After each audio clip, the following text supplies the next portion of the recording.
আল্লাহর ফেরেশতা সিংহা হাতে নিয়ে মুখের কাছে নিয়ে আল্লাহর আরশে মুআল্লার দিকে তাকায় থাকে, একটা সেকেন্ডের জন্য এদিক আর ওদিক করে না। কখন রব হুকুম দিবে সিংহায় ফুৎকার দেওয়ার জন্য, যখন সিংহায় ফুৎকার দিবে কুরআন বলতেছে ইদাস সামাউ ফাতারাত, আকাশ ভেঙ্গে ভেঙ্গে ভেঙ্গে ভেঙ্গে পড়তে থাকবে।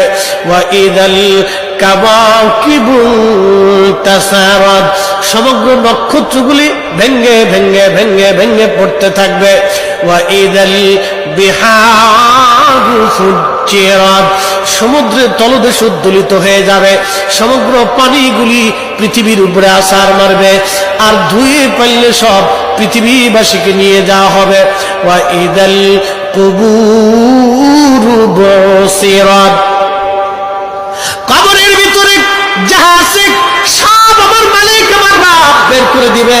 কবর থেকে মানুষ বের হইয়া সেই দিন হাসরের ময়দানের দিকে দৌড়াইতে থাকবে, সবাই উলঙ্গ থাকবে, কিন্তু আমার নবীকে আল্লাহ 70,000 ফেরেশতা বেষ্টন করাইয়া জান্নাতের পোশাক পরাইয়া মহাসম্মানে ফেরেশতারা মিছিল দিয়ে দিয়া আমার নবীকে হাসরের ময়দানে মাকামে মাহমুদে বসাবে।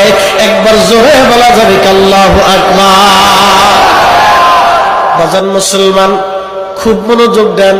হযরত ইউনূস আলাইহিস সালামের কথা বলছিলাম, মাছের পেটের ভিতরে ইউনূস। চিন্তা করলেন মরে গেলাম না বেঁচে আছি, লাড়াচাড়া দিয়ে দেখলেন না বেঁচে আছি, দাঁড়ায় গেলেন খোদার পয়গম্বর, দাঁড়ায় দিয়ে সেজদার মধ্যে পড়ে গেলেন। মাছের পেটের মধ্যে সেজদার মধ্যে পড়ে বলতেছে লা ইলাহা ইল্লা আনতা সুবহানাকা। বিপদের দোয়া, কঠিন মুসিবতের মধ্যে যদি পড়ে যান তাহলে খতম ইউনূস এই দোয়াটা খতম দিতে থাকবেন। আল্লাহ যখন ইউনূস আলাইহিস সালাম এই জিকির শুরু করলেন, ইউনূসের এই জিকির আর ওই মাছের পেটের মধ্যে রইল না, এই জিকিরটা চলে গেল আরশে মুআল্লাতে। সুবহানাল্লাহ বলা যাবে। আরশে মুআল্লার পাশে